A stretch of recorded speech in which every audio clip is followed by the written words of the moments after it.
परिचय। जैसा कि हम पहले भी चर्चा कर चुके हैं कि जनन सभी जीवों की वह क्षमता है जिसमें एक जीव लगभग अपने समान गुणों वाले एक छोटे से जीव को जन्म देता है। हाँ, तथा जनन की प्रक्रिया के लिए हमें लैंगिक संपर्क बनाना पड़ता है, किंतु अगर हम बिना किसी सुरक्षा लिए ये करते हैं तो संक्रमित साथी से हमें अनेकों रोग हो जाते हैं। जनसंख्या में तीव्र तेज वृद्धि के कारण हम जनसंख्या विस्फोट का निरीक्षण करते हैं।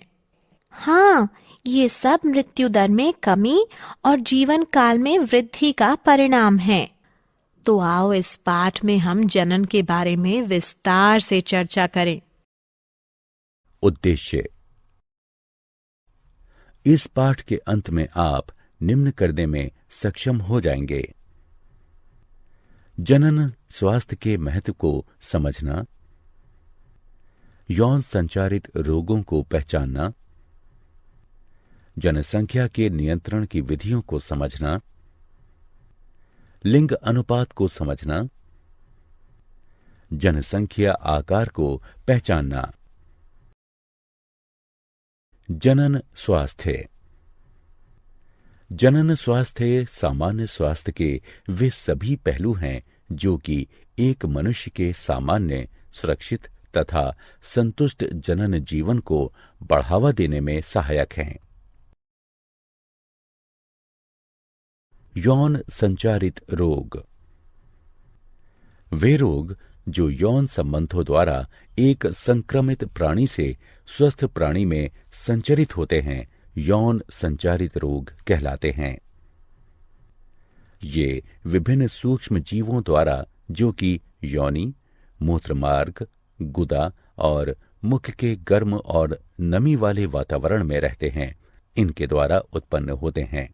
कुछ यौन संचारित रोग निम्न हैं: सुजाक यानी गोनोरिया, सिफिलिस, ट्राइकोमोन्स्ता, एड्स। सुजाक यानी गोनोरिया नाइजेरिया गोनोरिया जीवाणु द्वारा होता है। इस रोग का मुख्य लक्षण मूत्रोजनन मार्ग में सूजन तथा जलन है तथा पेशाब करते समय रोगी को अत्यधिक जलन महसूस होती है। यह जीवाणु नर के मूत्रमार्ग और मादा के गर्भाशय ग्रीवा को संदूषित करता है। सिफिलिस ट्रेपोनेमा पेडिलियम जीवाणु द्वारा होता है। मूत्रोजनन मार्ग की म्यूकस झिल्ली में धब्बे यानी चकत्ते होना तथा जननांग पर अल्सर होना आदि इस रोग के मुख्य लक्षण हैं। ट्राइकोमोन्स्ता एक प्रोटोजोआ ट्राइकोमोनास वेजिनेलिस द्वारा होता है। मादाओं के मूत्रोजनन मार्ग द्वारा कुछ योनिस्राव इस रोग का मुख्य लक्षण है। एड्स एक विषाणु एचआईवी द्वारा होता है, जो कि शरीर की प्रतिरोधक क्षमता को कम कर देता है तथा जिससे शरीर किसी भी रोग से जल्दी ही ग्रसित हो जाता है। एड्स के संचारण के माध्यम यौन संबंध, संदूषित प्राणी के रक्त का रक्ताधान यानी स्थानांतरण, संदूषित सुई का प्रयोग, सरगर्भता यानी गर्भावस्था के दौरान अपरा द्वारा मात्र से शिशु में आना आदि है। जन्म नियंत्रण की विधियां। सगर्भता गर्भावस्था का नियंत्रण करने के लिए अनेक तकनीकियां विकसित की गई हैं। ये मुख्यतः 3 प्रकार की होती हैं: यांत्रिक अवरोधक विधि, रासायनिक विधि, शल्य क्रियात्मक विधि। यांत्रिक अवरोधक विधि। यांत्रिक अवरोधक विधि में शारीरिक बाह्य युक्तियां जैसे कॉन्डोम, डायाफ्राम और ग्रीवा टोपी प्रयुक्त होते हैं, जो कि संभोग यानी मैथुन के दौरान शुक्राणुओं को स्त्री के जनन मार्ग में घुसने से रोक देते हैं। अतः यह उनके बीच में रोधक की भांति कार्य करता है। अंतःगर्भाशयी युक्तियों का प्रयोग गर्भाशय में अंतरोपण को रोकता है। यह युक्ति कॉपटी है, जो कि डॉक्टरों या अनुभवी नर्सों द्वारा गर्भाशय में सुरक्षित रूप से लगाई जाती है। रासायनिक विधि। रासायनिक विधि में स्त्रियों द्वारा विशिष्ट औषधियां प्रयोग की जाती हैं, जो कि 2 प्रकार की होती हैं, मुख वाली गोलियां और योनि वाली गोलियां।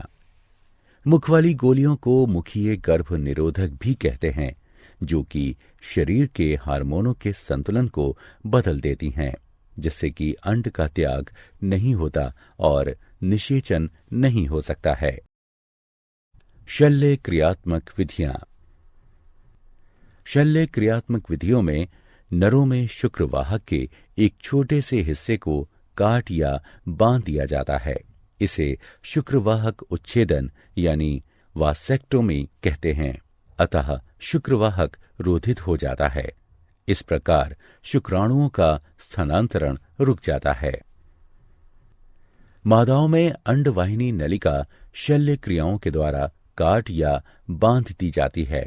इसे नलिका उच्छेदन यानी ट्यूबेक्टोमी कहते हैं।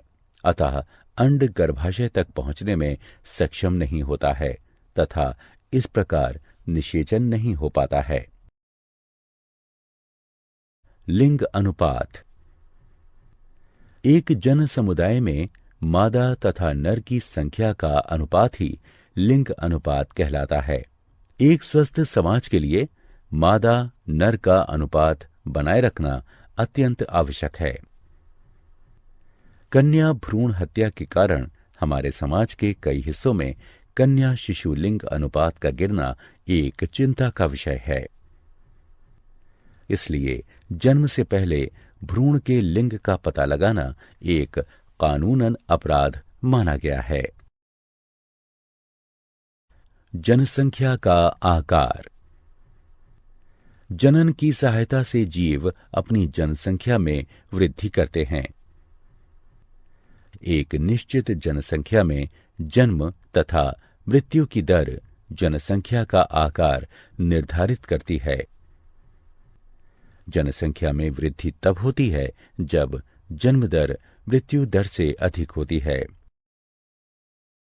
क्या आप जानते हैं, मानव जनसंख्या वृद्धि की चर घातांक की अवस्था 1750 एडी में शुरू हुई थी।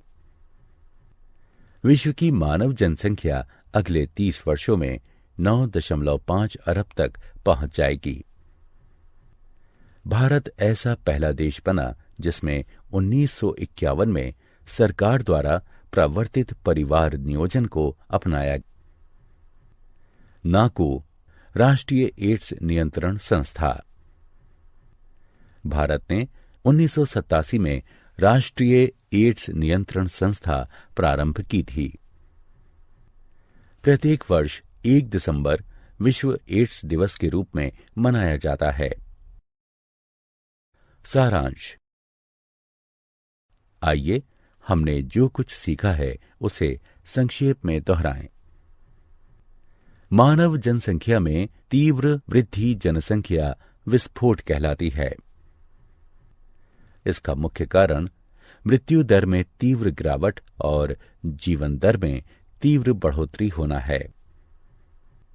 जनसंख्या विस्फोट के परिणाम अनुसार कुप्रभाव उत्पन्न होते हैं, इसलिए तत्कालीन जनसंख्या नियंत्रण की आवश्यकता है।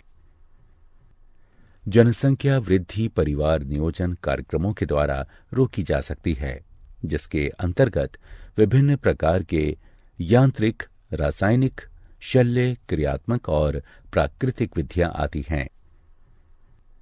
यौन संचारित रोग असुरक्षित यौन क्रियाओं के दौरान संचारित होते हैं। एड्स, क्लैमिडिएटा, सुजाक यानी गोनोरिया, सिफिलिस, हेपेटाइटिस बी, जननिक परिसर्प यानी जेनाइटल हर्पीज और ट्राइकोमोनस्ता आदि कुछ सामान्य यौन संचारित रोग हैं। जीवन साथी के साथ वफादारी निभाकर तथा समलैंगिकता, वैश्यवृत्ति तथा अनेक लोगों के साथ सेक्स करने को रोककर इन्हें प्रबंधित तथा नियंत्रित किया जा सकता है।